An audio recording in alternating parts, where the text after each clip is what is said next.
kelompok yang berisikan Destrena Pratiwi, Diah Permatasari, Yoga Satria Putra, Nadia Gusti Ayu, dan Sri Wahyuni.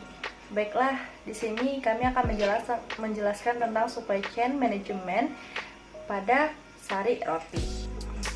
Baik, PT Nippon Indosari Korpindo Tbk berdiri berdasarkan Akta Nomor 24 pada tanggal 26 Mei 1994. PT ini merupakan gabungan dari PT Sari Indoroti dengan Nisco White Corporation dan Shikishima Baking Co. Ltd. yang merupakan gabungan perusahaan Indonesia, Jepang, kemudian pada 8 Maret 1996 dengan Akta Nomor 11 berdirilah PT Nippon Indosari Korpindo Tbk. Perusahaan ini bergerak di bakery dengan produk utama bermerek Sari Roti yang dimunculkan di pasaran pada Januari 1997. Selanjutnya, produk roti ini pada Januari 2021, pabrik pertama berlokasi di Blok W kawasan industri Jababeka Cikarang. Untuk memenuhi permintaan konsumen yang semakin meningkat, Perseroan mengembangkan usahanya dengan mendirikan pabrik di Pasuruan pada tahun 2006. Besarnya permintaan masyarakat atas produk sari roti membuat perusahaan kembali membangun pabrik. Kembali membangun pabrik ketiga pada tahun 2008, yang juga berlokasi di kawasan industri Jababeka Cikarang. Kemudian disusul dengan pembangunan pabrik di Semarang, Medan, dan Cikarang Barat pada tahun 2011. Perseroan membangun 2 pabrik baru yang berlokasi di Palembang dan Makassar. Perseroan secara resmi menjual saham di Bursa Efek Indonesia dan menjual kepada publik pada tahun 2010. Dan pada tahun 2006, Perseroan mendapatkan sertifikasi HACCP Hazard Analysis Critical Control Point, yaitu sertifikat jaminan keamanan pangan sebagai bukti komitmen Perseroan dalam mengedepankan prinsip 3H, yaitu halal, healthy, hygienic pada setiap produk sari roti. Selain itu, seluruh produk sari roti telah terdaftar melalui Badan BPOM Indonesia dan memperoleh sertifikat halal yang dikeluarkan oleh Majelis Ulama Indonesia atau MUI. Adapun visi dari PT Nippon Indosari Korpindo Tbk ini ialah senantiasa tumbuh dan mempertahankan posisi sebagai perusahaan roti terbesar di Indonesia melalui penetrasi pasar yang lebih luas dan dengan menggunakan jaringan distribusi yang luas untuk menjangkau konsumen di seluruh Indonesia. Sedangkan misi PT Nippon ini membantu meningkatkan kualitas hidup bangsa dengan memproduksi dan mendistribusikan beragam produk yang halal, berkualitas tinggi, higienis, dan terjangkau bagi seluruh konsumen Indonesia. Kemudian nilai perusahaan dari PT Nippon ini, yang pertama, bergerak cepat untuk memberikan kinerja terbaik atau performance dan hasil yang optimal dengan tetap mengedepankan kepuasan pelanggan. Kemudian organisasinya memiliki nilai value dan budaya atau kultur untuk bekerja dengan hati atau passion yang mempunyai semangat tinggi untuk senantiasa memberikan yang terbaik atau spirit of excellence. Teamworknya dan pencapaian PT Nippon ini sebagai salah satu keluarga besar merupakan hasil kerjasama atau cooperation dan koordinasi yang unggul dari semua bagian perusahaan. Kemudian implementasinya memastikan setiap strategi dapat terlaksana dengan baik melalui eksekusi yang sempurna. Untuk dalam proses produktivitasnya, PT Nippon Indosari Korpindo Tbk ini khususnya dalam menghasilkan produk ataupun bakery, tentunya dibutuhkan sebuah supply chain manajemen yang tujuannya untuk menghasilkan sebuah produk ataupun karakteristik produk yang bagus dan juga sesuai dengan standar SOP yang mereka terapkan.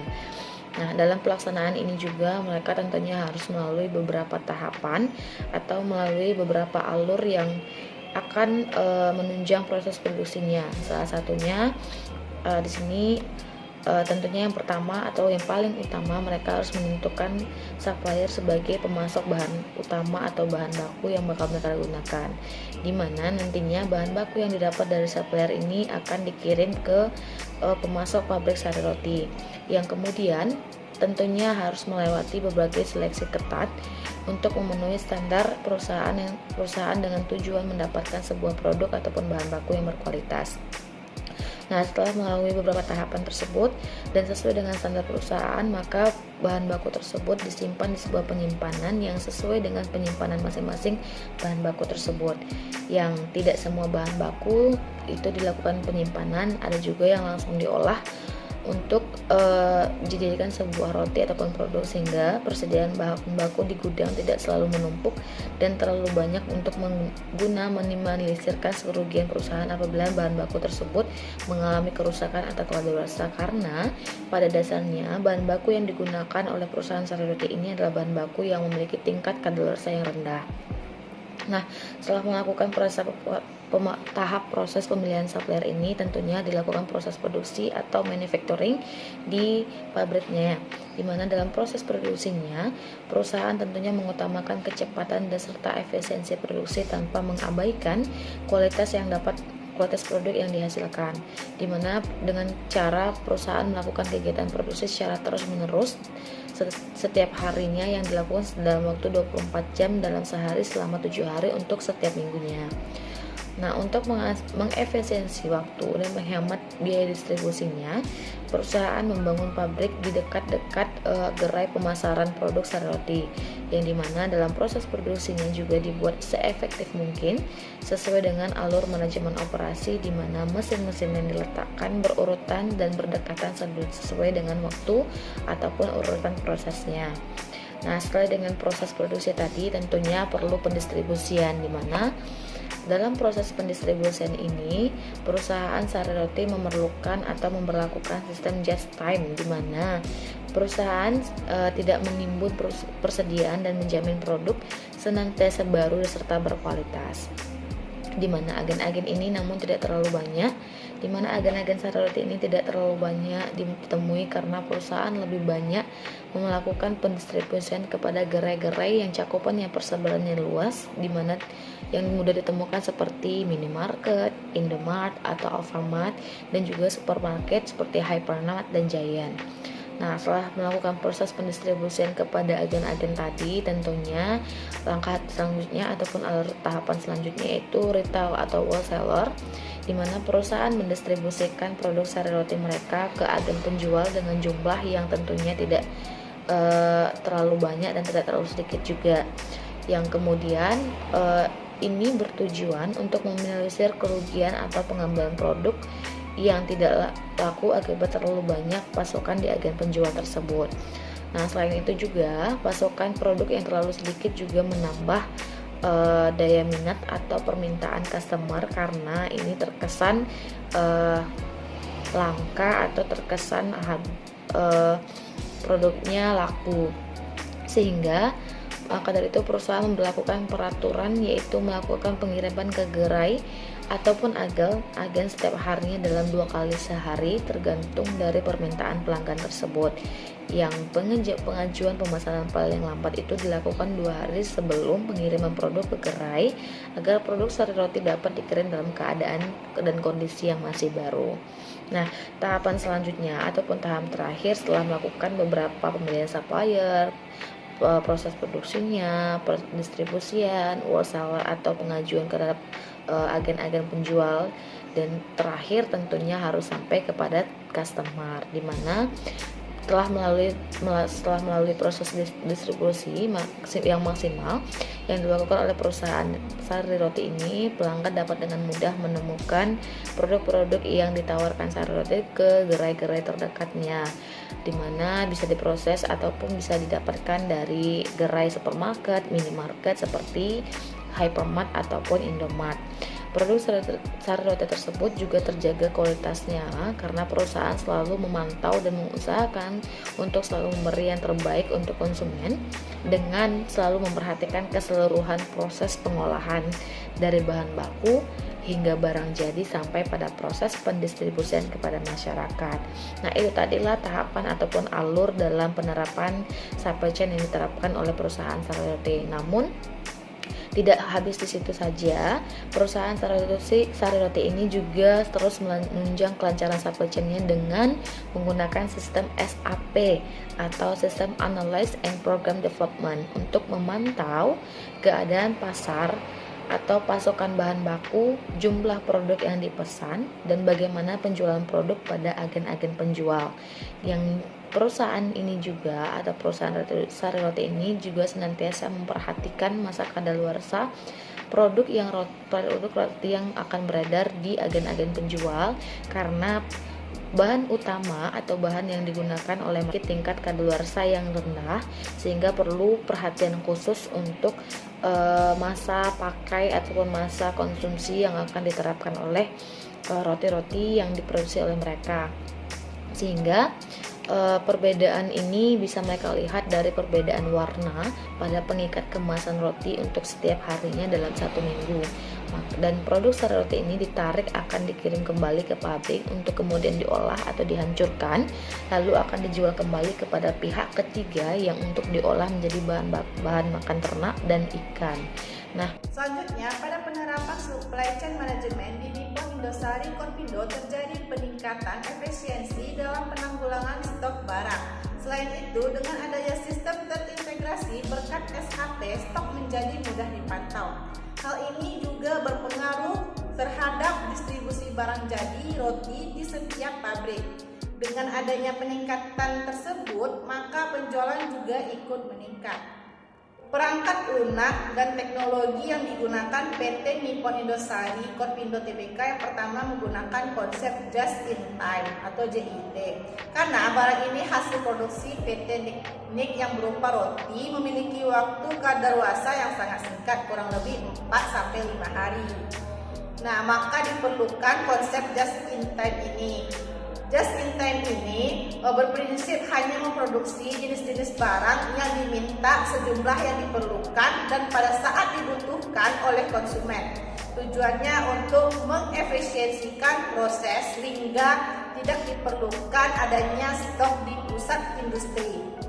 Jadi ketika pemasok mengirim barang hari ini ke DC atau distributor center, maka keesokan harinya barang itu sudah sampai atau terkirim di gerai-gerai. Sehingga singkatnya yaitu konsep ini memungkinkan prosesnya untuk transparan dalam distribusi produk karena tidak ada produk yang ketinggal di gudang. Pada dasarnya fungsi distributor center ini untuk mendistribusikan produk, bukan untuk menyimpan produk. Jadi melalui konsep just in time ini mengembalikan gizi ke fungsi sebenarnya. Selanjutnya yang kedua yaitu APO atau Advanced Planning dan Optimizing Tool. APO tool adalah tool yang dipakai dalam supply chain management. Di dalamnya termasuk rencana untuk produksi, warehousing, dan transportasi. SAP APO tool mempunyai kemampuan untuk merencanakan kebutuhan pelanggan. Kebutuhan tersebut kemudian akan dikorelasikan dengan aset yang dimiliki perusahaan dan inventory yang ada. Setelah itu, hasil dari penggabungan ini akan menjadi input untuk supply network planning, kemudian mengubah menjadi demand planning, termasuk rencana produksi, pergudangan, dan transportasi. Di dalamnya juga ada saldo material, tenaga kerja, dan antisipasi permintaan pelanggan, termasuk kendala yang ada dalam memenuhi permintaan pelanggan. Di dalam APO tool terdapat demand planning dan supply network planning yang dapat mendukung perusahaan pada seluruh penjualan. Proses perencanaan, operasi produksi, dan penjadwalan rinci. Ini menjamin setiap aset produksi dapat mencapai efisiensi maksimum. Dalam hal ini adalah dalam bidang produksi, mulai dari bahan baku mentah yang masuk ke dalam pabrik kemudian sampai ke tangan konsumen. Tujuan akhirnya ialah memungkinkan pelanggan untuk mendapatkan produk sesegera mungkin, membantu perusahaan memenuhi kebutuhan pelanggan atau permintaan pelanggan yang melebihi posisi persediaan saat ini. Yang ketiga yaitu RFID, Radio Frequency Identification. Untuk meningkatkan SCM pada perusahaan Sari Roti menggunakan teknologi RFID. RFID yaitu teknologi pengambilan atau penyimpanan data melalui gelombang frekuensi maupun gelombang radio yang berupa kode, chip ataupun barcode. Jadi sistem ini menggunakan pelacakan jika terjadi gangguan pada material atau hal lainnya. RFID ini dapat mendeteksi data berjarak 1 meter. Untuk penerapan SCM bisa kita lihat dari proses retur. Pada proses retur, sistem dapat memberikan data yang lebih lengkap seperti data konsumen yang melakukan retur atau produksi barang yang akan diretur. Terus kita bisa melihat berapa pasti bahan baku yang akan habis melalui teknologi RFID.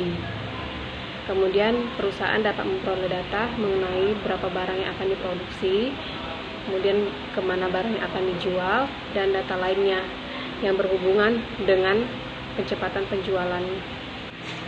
Secara keseluruhan, keuntungan yang didapatkan pada perusahaan Sari Roti dalam menerapkan SCM-nya, yang pertama itu meningkatkan efisiensi dalam penanggulangan stok barang, yang kedua itu mempercepat distribusi barang jadi, yang ketiga itu stok barang menjadi mudah dipantau.